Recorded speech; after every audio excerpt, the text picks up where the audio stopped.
আপনার সঙ্গে আমার কথা আছে। আমার কেবিনে আসুন।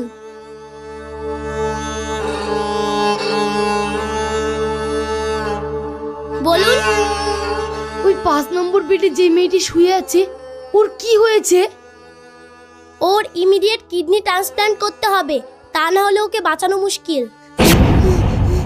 ডাক্তার ম্যাডাম, আমি কিডনি দেবো, আপনি ওকে বাঁচান।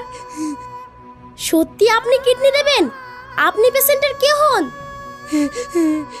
দেখুন ডাক্তার ম্যাডাম, আপনাকে আমার একটা কথা রাখতে হবে।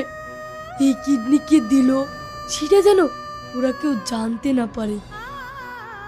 কিন্তু কোনো কিন্তু না, আগে আপনি শিখাকে বাঁচান।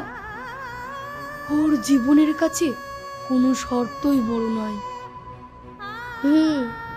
সেটা আপনি ঠিকই বলেছেন। ঠিক আছে, আমি সব ব্যবস্থা করছি।